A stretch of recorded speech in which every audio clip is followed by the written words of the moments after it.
तो शुरुआत में ये बिल्कुल शौक ही था।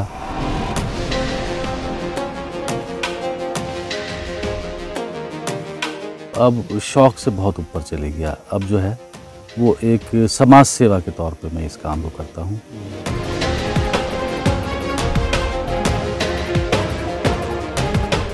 अभी तक मैंने 35 नरभक्षियों को मारा है।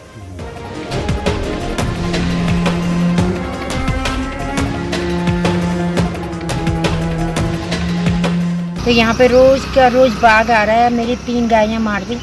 2 गायें तो मेरे घर से आगे मारी हैं, एक ये पीछे भी मार दी। और बहुत परेशान हैं इन बाघों से। हम भी घर से बाहर नहीं निकल पाते।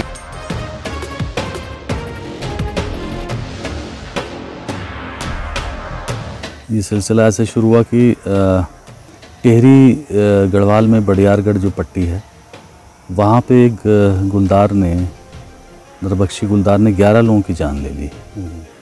तो 2007 की ये बात है और उस वक्त जो शिकारी थे इनके पैनल में फॉरेस्ट विभाग के, तो वो काफ़ी दिन तक प्रयास करते रहे लेकिन उनको सफलता नहीं मिली। तो उसके बाद वन विभाग ने जो है वहाँ के लोकल जो हैं शूटर्स जो थे उनको भी कहा कि चलिए आप लोग कोशिश कर लीजिए, किसी तरीके से इस गुलजार से निजात यहाँ के लोगों को मिल जाए।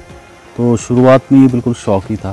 तो मैं और मेरा एक साथी जो है, हम लोग जो हैं चल पड़े मोटर बाइक से, और कुछ ऐसा चांस रहा कि 5वें दिन हमें उसे मारने में सफलता मिली।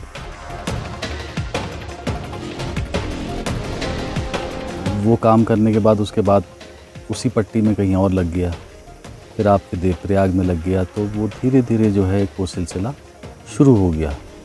और शुरू में जो शौक़ था वो शौक़ फिर एक अब हम उस स्थिति में पहुंच गया हूं मैं कि वो अब शौक़ से बहुत ऊपर चले गया। अब जो है वो एक समाज सेवा के तौर पे मैं इस काम को करता हूं। जब मुझे कहीं पे बुलाया जाता है तो मुझे अपने आप को बहुत ज़्यादा मोटिवेट करना पड़ता है कि मैं इस गुलदार को क्यों मारूं।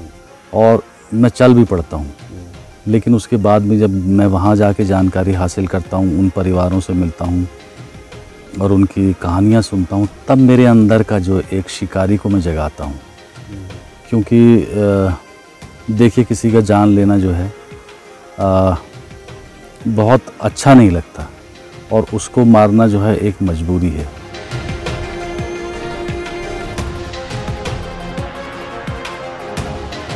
कुछ भौगोलिक स्थिति ऐसी है कि यहाँ पे लोगों का जीवन बहुत ही कठिन है, और अगर ये गुलदार का आतंक हो जाता तो उनके लिए जीना बिल्कुल मुश्किल हो जाता है।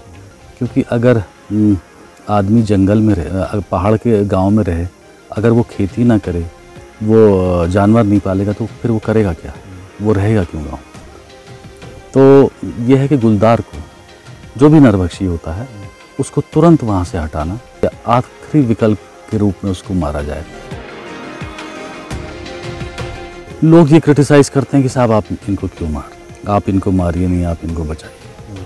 लेकिन वो ये नहीं जान रहे हैं कि हम जो हैं एक उसका, अगर हमने 35 मारे हैं तो आप ये समझ लीजिए कम से कम 100-150 गुलदारों की मैंने जान भी बचाई। बच्चे स्कूल नहीं जा पा रहे हैं, औरतें जो हैं वो घास काटने के लिए जंगल नहीं जा पा रही हैं। तो गांव में एक किस्म से बुरी तरह से कर्फ्यू लगा है।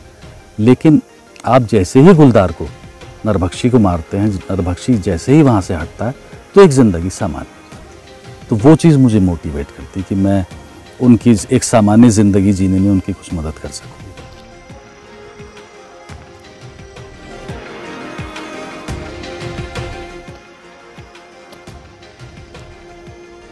लेकिन जब मैं उसको पहचान गया, उसका मूवमेंट, तो वो ये था कि कभी कभी गांव में घुसता था।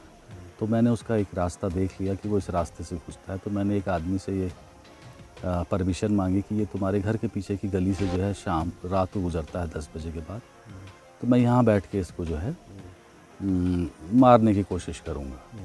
तो देखिए आप, उस आदमी का इतनी उसके अंदर श्रद्धा थी कि उसने कहा देखिए अभी ये नवरात्रि का टाइम चल रहा है और आप प्लीज़ क्योंकि मुझे पाप लग जाएगा अगर मेरे यहाँ से उसकी हत्या हुई, तो आप जो हैं नवरात्रि के बाद ये काम आप ज़रूर कर लीजिएगा, लेकिन अभी जो है अभी आप कृपया ये ना करें। तो हमारे यहाँ पहाड़ में बहुत ज़्यादा श्रद्धा है गुलदारों के प्रति, लेकिन लोगों को तकलीफ़ तब होती है जब उनके वो प्रियजनों को मारता है।